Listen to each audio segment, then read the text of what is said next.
Subscribers ని మనం appeal చేస్తున్న ఒకటి అని ఇందాక కూడా అన్నారు మీరు, ఒక మాస్ మాబ్ సబ్స్క్రైబర్స్ ఉన్నారు అతనికి, వాళ్ళ మైండ్ సెట్ మారదు. You have to understand that. ఇక్కడ చేయాల్సింది ఏంటంటే చట్టపరంగానే హిందూ ఆర్గనైజేషన్స్ లేకపోతే ఎనీ ఆర్గనైజేషన్ విత్ దట్ ఏదైతే ఇప్పుడు ఈ రోజు దేశ ఇంటిగ్రిటీని కూడా దెబ్బతింటున్నాడు. ఇందులో intervention law enforcement agencies intervene అవ్వాల్సిన పరిస్థితి వచ్చింది. ఇప్పటి వరకు సారీ ఫర్ ఇంటరప్షన్ యమున గారు, మనకి కాలర్ ఉన్నారు, కాలర్ కూడా తీసుకుందాం. బికాస్ గ్రౌండ్ నుంచి మనం ఇందా నుంచి గ్రౌండ్ నుంచి మాట్లాడుకున్నా. Let's go to the ground. Machilipatnam నుంచి వెంకటేశ్వర గారు జాయిన్ అవుతున్నారు. వెంకటేశ్వర గారు నమస్తే అండి. నమస్తే సార్. వెంకటేశ్వర గారు ఆయన ఒకటే అంటున్నాడు,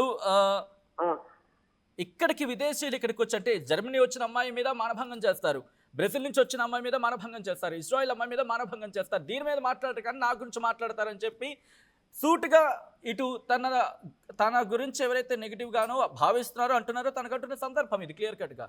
మీరు ఎలా చూస్తారు వెంకటేశ్వర గారు?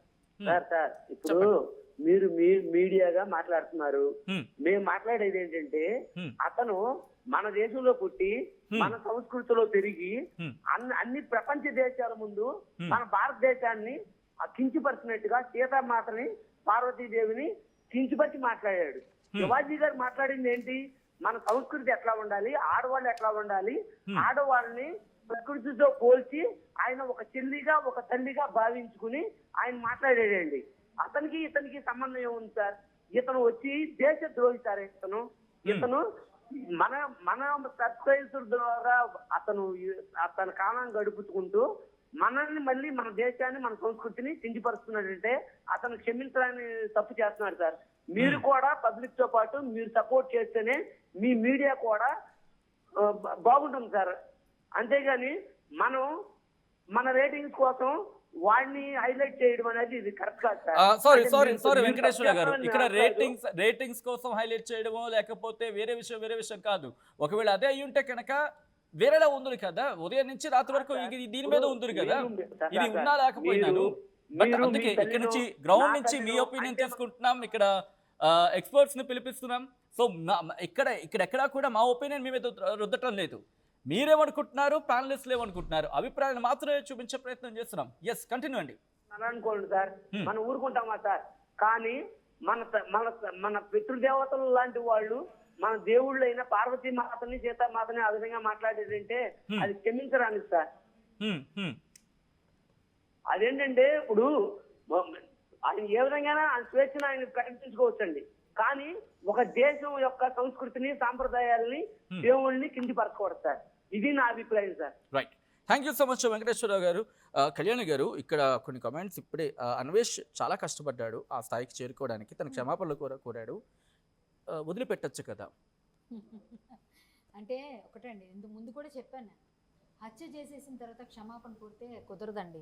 మనసుల్ని ఛిద్రం చేశాడు, 120 కోట్ల మంది భారతీయుల మనసుల్ని గాయపరిచాడు.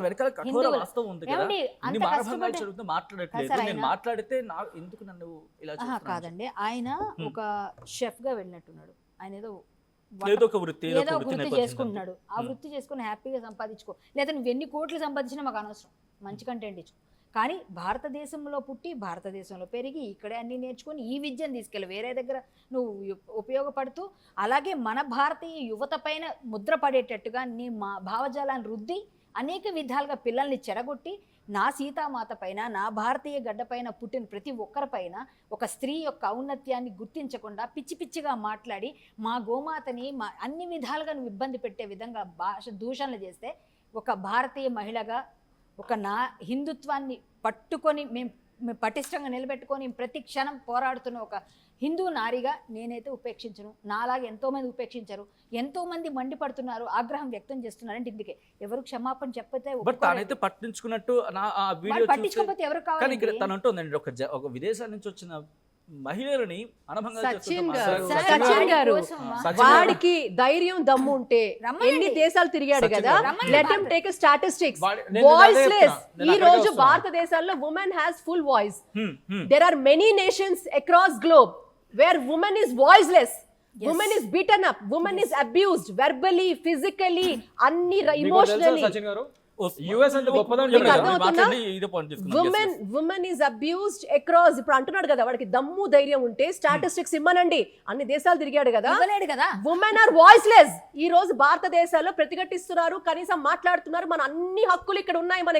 మనకి అన్ని స్వేచ్ఛ కంటే ఎక్కువ పరిధి దాటి ఈ రోజు మాట్లాడుతున్నా కూడా, నేను అదే అన్నాను ఇంతకు ముందు కూడా, ఈ రోజు కడుపులో పెట్టుకొని చూసుకుంటుంది భారతదేశం, మన పిల్లలే కదా అని మాట్లాడుతున్నా కూడా క్షమించి పక్కన పెడుతున్నారు. వాళ్ళ మీద లీగల్ యాక్షన్ తీసుకోవట్లేదు. కానీ లీగల్ యాక్షన్ తీసుకోవాల్సిన సమయం ఆసన్నమైంది.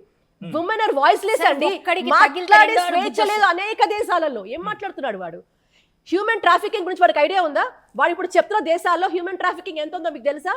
వాడికి తెలుసా? ఉమెన్ దారుణంగా ఫిజికల్ అబ్యూస్, వాళ్ళ మీద ఫిజికల్ అబ్యూస్ నేను చెప్తుంది. అడ్వాన్స్డ్ నేషన్స్ లో కూడా ఎంత జరుగుతుందో దారుణం వాడికి తెలుసా?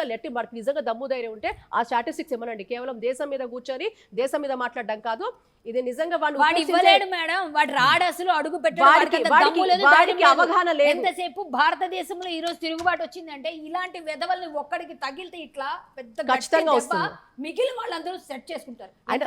దౌర్భాగ్యం సచిన్ గారు, దౌర్భాగ్యం ఏంటంటే ఇలాంటి పనికిరాని వెధవాళ్ళందరూ కూర్చొని మాట్లాడుతుంటే మనం వాడి గురించి మాట్లాడుతున్నాం. వాడు ఒక పనికిరాని వెధవ, ఒక పనికిరాని వెధవ వాడు. నేను చెప్పేది ఏంటంటే, ఫస్ట్ ఆఫ్ ఆల్ వాడు he's just an idiot with mobile phone at the end of the day. ఎవరైనా కావచ్చు, ఎవరైనా కానివ్వండి కాదు. నేను చెప్పేది వినండి. నాకు ఇక్కడ కోపం ఎక్కడ వస్తుంది అంటే, who the hell is he? వాడేమైనా థైలాండ్ స్పోక్స్ పర్సనా? వాడేమైనా మినిస్టరా? వాడికి ఏం తెలుసు వాడికి స్టాటిస్టిక్స్ గురించి? వాడు చెప్పి వాడు యూట్యూబ్లో, ఇప్పుడు నేను కూడా యూట్యూబ్లో నాది ఒక ఛానల్ ఓపెన్ చేసి నేను ఏదో చెప్తే అదంతా నమ్మేస్తారా? ఆమె ద ఒఫీషియల్ పర్సన్. నేను అందుకే చెప్తున్నా, స్టాటిస్టిక్స్ మాట్లాడితే ఎప్పుడైనా సరే. ఇప్పుడు అదే తీసే నేను. ఇప్పుడు థైలాండ్ వాళ్ళ యొక్క ministry of social development and human security వాళ్ళ ఓన్ స్టాటిస్టిక్స్ ఇది. అందులో క్లియర్గా అది ఏం చెప్పారంటే, ప్రతి 1,00,000 మందికి 5 నుంచి 6 మంది ఎవ్రీ ఇయర్ రేప్ అవుతారు. ప్రతి 1,00,000 మందికి. ఒక్కసారి ఎవరైనా వింటే కనుక కృష్ణకాంత్ గారు చెప్పిన వీడియో, లేకపోతే ఈ కంప్లీట్ వీడియోని తనకి షేర్ చేయండి. Because let him talk with statistics. Yamuna గారు చెప్పిన, కళ్యాణ్ గారు చెప్పిన, ఇప్పుడు కృష్ణకాంత్ గారు చెప్తున్నా, let him talk with statistics. అక్కడ ఏముంది, ఎంత దరిద్రం ఉంది అనేది తెలిసి మాట్లాడితే పీపుల్ విల్ యాక్సెప్ట్. థైలాండ్ వాళ్ళు MSDHS వాళ్ళు క్లియర్ గా వాళ్ళ ఒఫీషియల్ వెబ్సైట్ లో పెట్టింది ఏంటంటే, ప్రతి 1,00,000 మంది థైలాండ్ లో ప్రతి 1,00,000 మందిలో 6 రేప్ అవుతున్నారు అంటే ఎవ్రీ ఇయర్. ఇంగ్లీష్ పదాన్ని మినహాయించే ప్రయత్నించండి, బికాస్ యూట్యూబ్ గైడ్లైన్స్ ఉన్నాయి. మానభంగం కావచ్చు, sorry for that. For every 1 lakh ప్రతి 1,00,000 మందిలో ఒక 6 వరకు ఇది మానభంగాలకి, అత్యాచారానికి గురవుతున్నారు వాళ్ళు. That is there. అదొకటి. ఇంకోటి UN స్టాటిస్టిక్స్ చెప్తున్నాయి ఇప్పుడు నేను. యునైటెడ్ నేషన్స్ వాళ్ళది, united nations office on drugs and crime, UNODC అంటారు. వాళ్ళు క్లియర్గా ఇచ్చిన రిపోర్ట్ ఇది. ఏంటి? 87% of sexual and gender based violence in Thailand are going unreported. 87% of sexual offences and అత్యాచారాలు ఇవన్నీ అన్రిపోర్టెడ్గా వెళ్తున్నాయంట. United nations report. థైలాండ్ ఒక 100 మందిలో ఒక 100 కేసులు వచ్చాయనుకుందాం. ఒక 100 కేసుల్లో 87 మంది వాళ్ళ మీద అఘాయిత్యం జరిగిన రిపోర్ట్ కావటం లేదు. రిపోర్ట్స్ ఏమో ఒఫీషియల్ వెబ్సైట్స్ లో ఇంటర్నేషనల్ డేటా అంత ఇట్లా చెప్తుండే. ఇంటర్నేషనల్ వాడేమో కూర్చోబెట్టి ఏదో చెప్తున్నాడు. భారతదేశంలో వాయిస్ ఉంది, ఇప్పటికి కూడా ఉంది ఇక్కడ. But there are several places across. మీరు చెప్తున్న అనేక దెర్ ఆర్ లాట్ ఆఫ్. మనం ఏంటంటే ఒక సభ్యత సంస్కారంతో మనకున్న ఒక సంబంధాలతో వివిధ దేశాలతో మనం అటువంటివన్నీ చెప్పే పరిస్థితి లేదు. కాబట్టి అనేక దేశాలలో అక్కడ మహిళలు వాయిస్లెస్. ఇప్పుడు ఎవరైతే ఇలాంటివన్నీ పేలాపన పేలుతున్నారో వీళ్ళని తీసుకెళ్ళి దేశాల్లో పడేయాలి. వీళ్ళకి పనిష్మెంట్ ఏం చెప్పంటారా? దేశ బహిష్కరణ చేసి అక్కడ వెళ్ళి పడేయాలి వీళ్ళని. అక్కడ చూపించమనండి యాక్టివిజం, అక్కడ చూపించమనండి. ఇటువంటివన్నీ కూడా అక్కడ చెప్పమనండి. మామూలుగా ఉండదు అక్కడ. అయినా వాడి వీడియోలన్నీ ఉమెన్ అబ్జెక్టిఫై చేస్తూనే ఉంటాయి. ప్రతి వీడియో కూడా వాడి వాళ్ళ రోజు మాట్లాడతాం ఏంటి, దయాలు వేదాలు వలిస్తున్నాడు. మనం దాని గురించి డిస్కషన్ ఏంటి? అసలు ఇక్కడ మెయిన్ టాపిక్ అంటే అమ్మాయిల గురించి కాదు సార్. వాడు డైవర్ట్ చేస్తున్నాడు అక్కడ చాలా తెలివిగా. అక్కడ ఏం చెప్తున్నాడు అతను? ఇది నేను అమ్మాయిల గురించి, వీటి అత్యాచారాల గురించి మాట్లాడితే తప్పైంది అంటాడు. It's not about that, it's about Hinduism. ఇక్కడ కోర్ ఇష్యూని డైవర్ట్ చేస్తున్నాడు. హిందుత్వం ఇష్యూ అక్కడ మెయిన్. ఆడ అవి డైవర్ట్ చేస్తున్నాడు. అక్కడ మెయిన్ ఇష్యూ అది. మీరు అది డైవర్ట్ అవుతాం.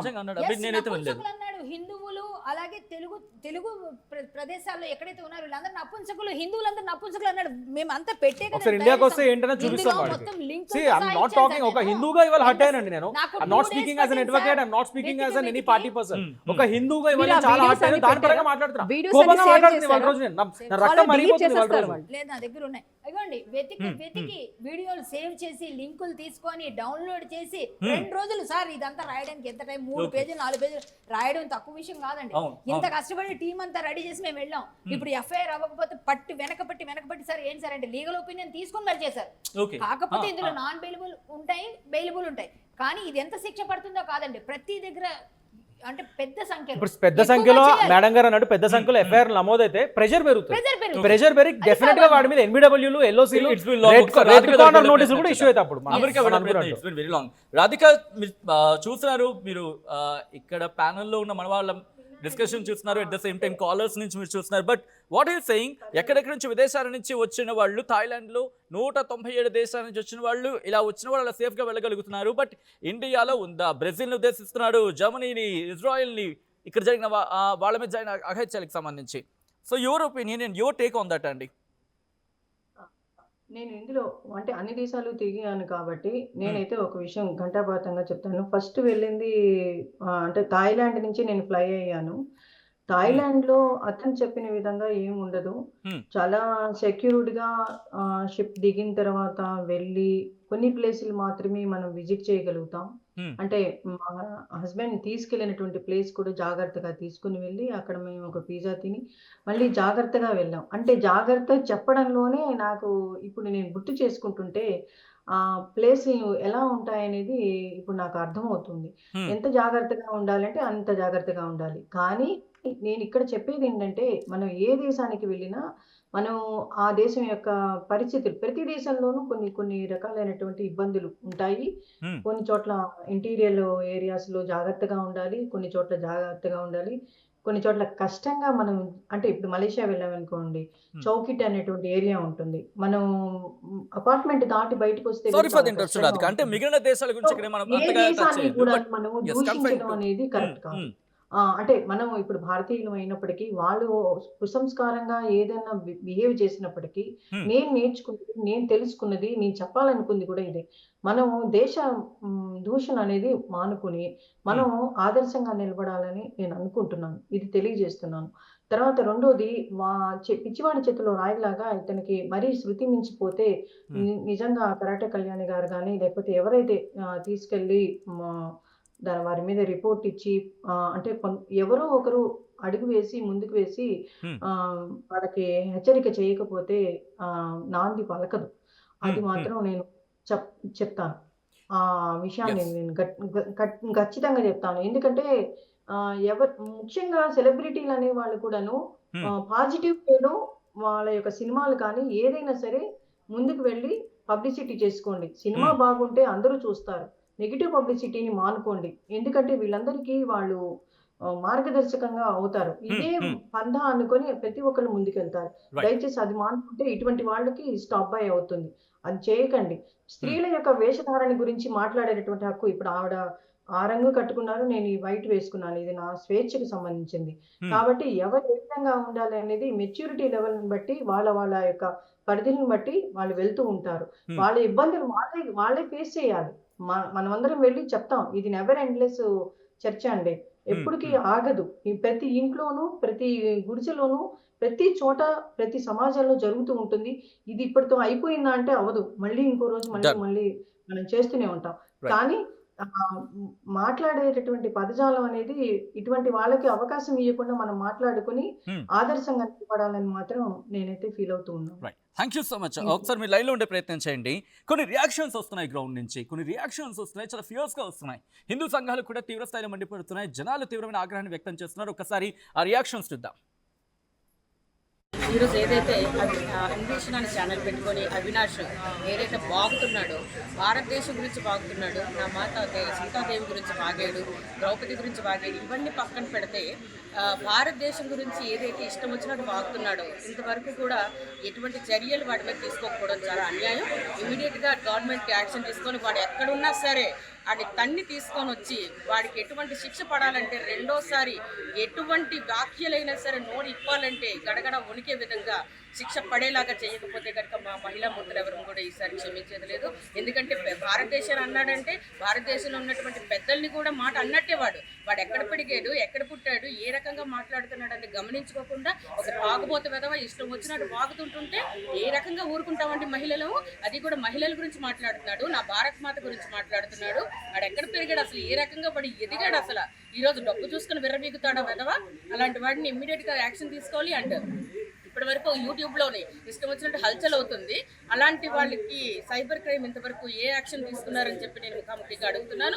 అదేవిధంగా కొంతమంది సపోర్ట్ చేస్తున్నారు. అమ్మ మీరు భారతదేశంలో పుట్టినటువంటి మహిళలు అవ్వచ్చు, లేదంటే మనుషులు అవ్వచ్చు, కనీసం అన్నం తింటున్నారు, భారతదేశంలో పండినటువంటి భూమిలో పండినటువంటి భోజనం చేస్తున్నారు. అలాంటి వెధవనమ్మ మీరు సపోర్ట్ చేసేది కొంచెమైనా సిగ్గుండాలి మీ అందరికీ కూడా.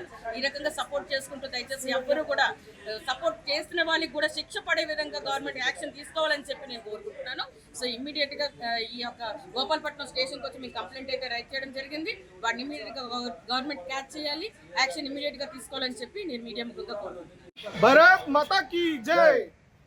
జాతీయ ఎస్సీ రిజర్వేషన్ పరిరక్షణ సమితి జిల్లా అధ్యక్షుడు గుట్టివాడి వెంకటేశ్వరరావు నా పేరు. ఈరోజు యూట్యూబర్ అన్వేషణ సోషల్ మీడియా మీద బ్రతికే విధవ ఈరోజు సనాతన హిందూ ధర్మంపై చేసిన వ్యాఖ్యలను తీవ్రంగా ఖండిస్తున్నాం. వాడిపై 2 రోజుల్లో తగిన చర్యలు కానీ తీసుకోకపోతే ప్రభుత్వానికి వ్యతిరేకంగా మారడానికైనా మేము సిద్ధంగా ఉన్నాము.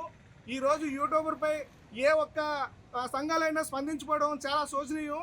మేము చాలా బాధపడుతూ ఈరోజు సిఐ గారికి, గోపాలపట్నం ఎస్ఐ గారికి ఈ యొక్క మెమరాండం సమర్పించాము.